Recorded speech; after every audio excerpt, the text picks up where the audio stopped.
Hi everyone. Welcome back to Lisa's Love and Light. I am live today, guys. How you doing? How is everyone doing today? Thank you all for being here and being patient with me.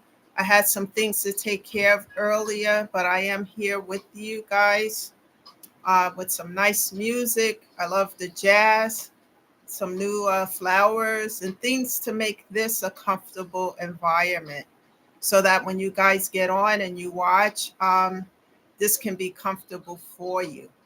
So, guys, thank you for being patient. Thank you for showing up. Thank you, all of my subscribers and my new subscribers. Thank you guys for the support.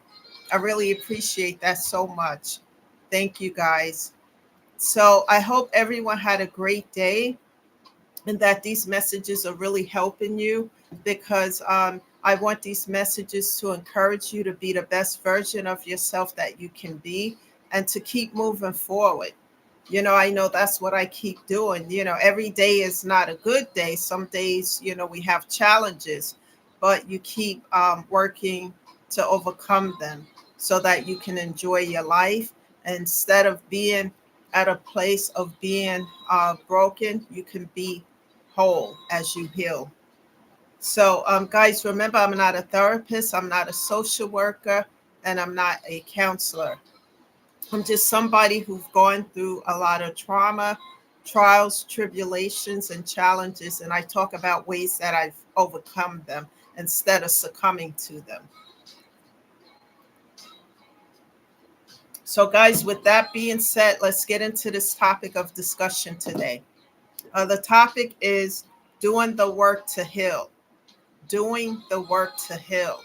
It's not easy, guys. It's not easy at all. It's very hard. Mostly what I find in my case that the work to heal is very painful because you have to look at certain things that you don't want to look at because it causes pain. But we're going to talk about it today. One of the things I do want to say, what I've learned so far, is that what I've learned with all this pain and trauma and trials is to never return to the things that were meant to break you. So I never returned to the things that were meant to break me.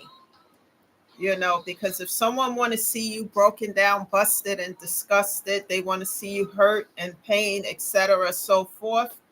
Um, you have to really, really set some strong boundaries. In my case, what I did is just cut off, block, and delete because it's not worth it, guys. When you get to a place you want to heal and be at peace, the things that no longer serve your life, you have to set some strong boundaries.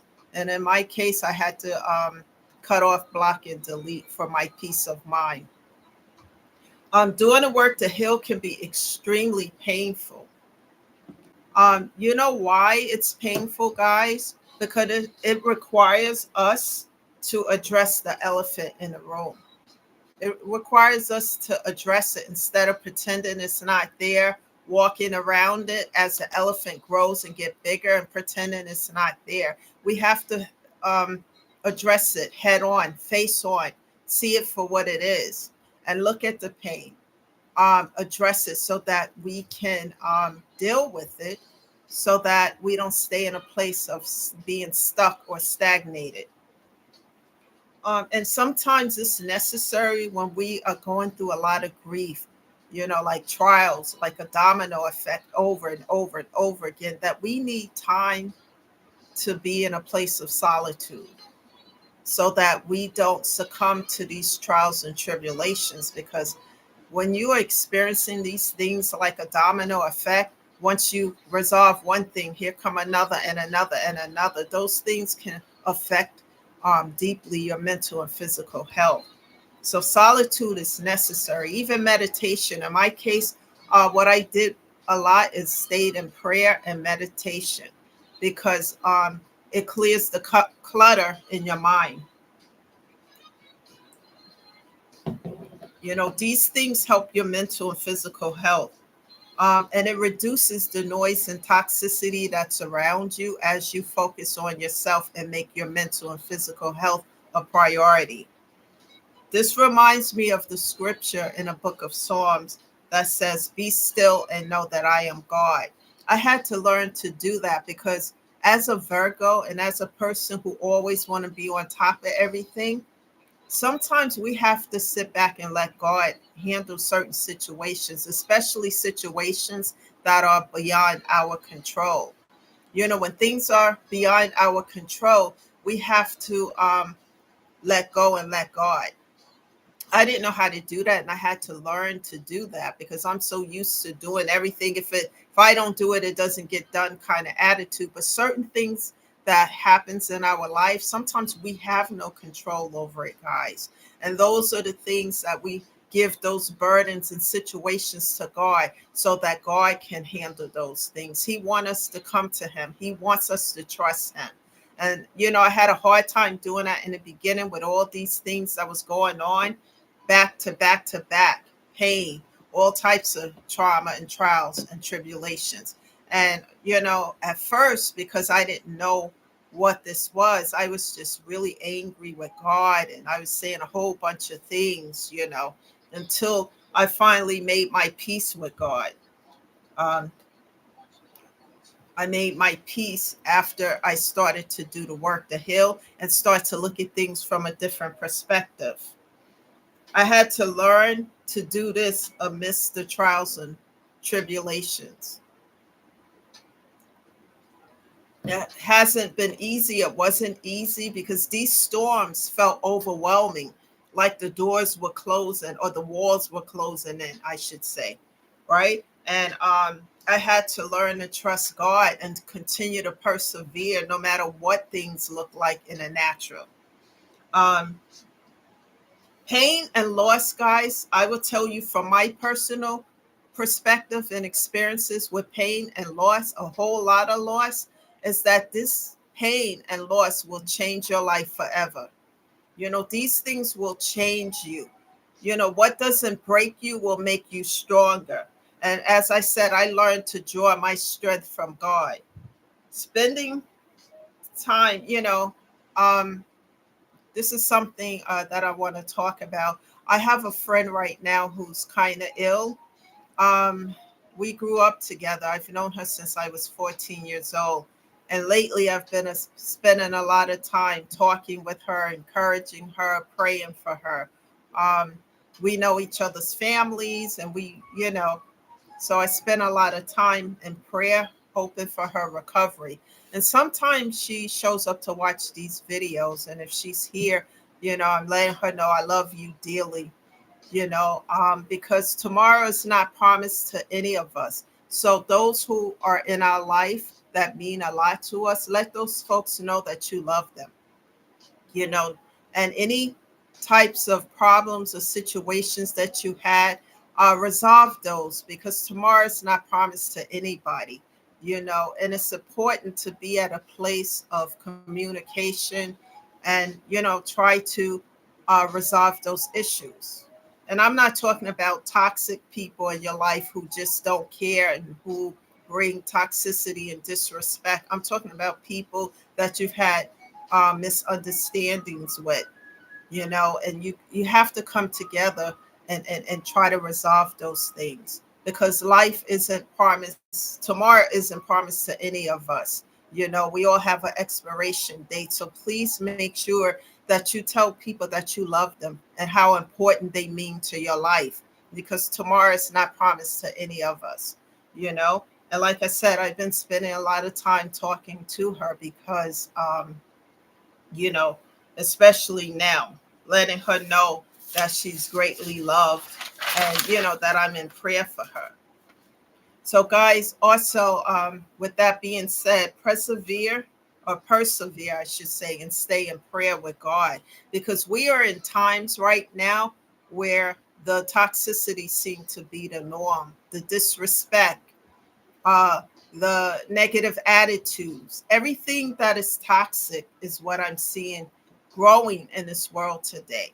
So surround yourself with people who respect and love you, and people who cheer you on, and people who encourage you to be the best, and for you to stay on this path to grow, heal, and evolve.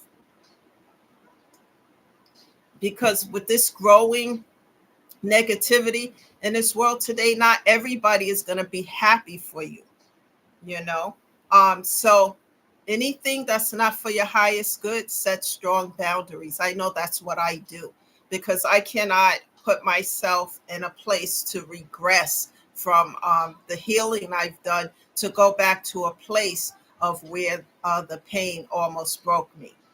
God will help you if you draw near to him and ask him for help, and you're sincere and you're persevering, because we're human. We're going to fall, but get right back up and keep going, you know. Never let these problems and trials and tribulations overcome you. Life is too short to engage in a toxicity, and to just, worry about what people are saying about you, A, B, C, and D.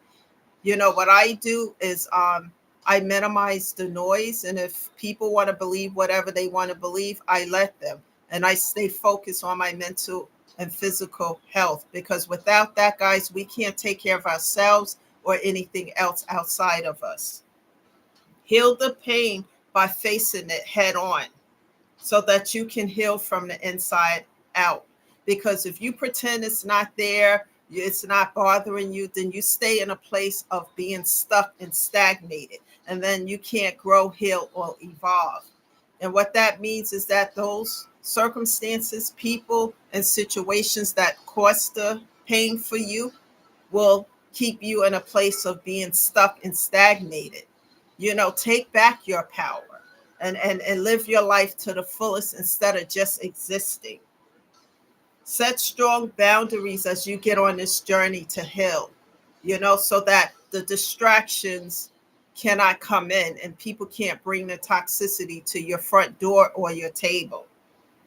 Change is necessary when the losses are great. I'm telling you, I've lost so much that have changed my life in so many ways. I look at things, life and situations now from a different perspective, from a different mindset.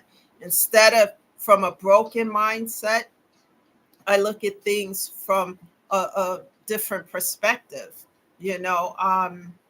not taking things so seriously, but always, you know, helping other people, but not over giving to them as I was before, not being somebody's doormat. When it comes to pain, grief, loss, all of this, I know losing my mother was one of the hardest things I had to go through, besides losing my pet, my dog. And it has changed my life forever, guys. The loss, you will feel it, the emptiness of it, but you can overcome the pain of it, meaning that you don't have to stay stuck in that pain. Because how I look at it too is that the friends I've lost, my mom that I lost, they would never want me to be in a place of being unhappy, being in pain, feeling stuck and stagnated. They would want me to live my life to the fullest, to enjoy it. And that's what I'm doing. And this is, step by step, little by little. We can move forward. We don't have to stay stuck in the pain and grief. And grief is no joke, guys. Sometimes it can come upon you when you least expect it. For me, I know that my mother and friend I lost would want me not to stay in a place of grief, but to move forward. And the trials and tribulations and circumstances that I went through, guys, it taught me lessons. Remember, I always say on these videos that people, circumstances, and situations come into our life for a reason, a season, a lifetime, or a lesson. And in my case, it's been plenty of lessons, unlearned lessons, guys. But when you learn these lessons, never let yourself slip back into the pain from these lessons. Learn them and move on, so you can close those doors here, and so that God can take you over here and open up better doors with better situations and circumstances that's going to enhance and improve your life, instead of keeping you in a place of stagnation. Guys, that's the message today. Thank you for showing up and being here. Invite others to come to this channel because we're here to uplift, encourage for everyone to improve their life, to be the best that they can be, guys. And then to share our personal experiences of how we became an overcomer instead of succumbing to the pain. This is Lisa shedding love and light. Thank you guys for being here today. I will see you again tomorrow. Please subscribe to the channel. Invite others to show up and do the same because I can't commit to a time at this, for right now. So when I'm here, you guys can show up and be here with me. Thank you guys, and I'll see you sometime tomorrow. Enjoy yourself. Make sure you're doing something for you. Bye for now, guys.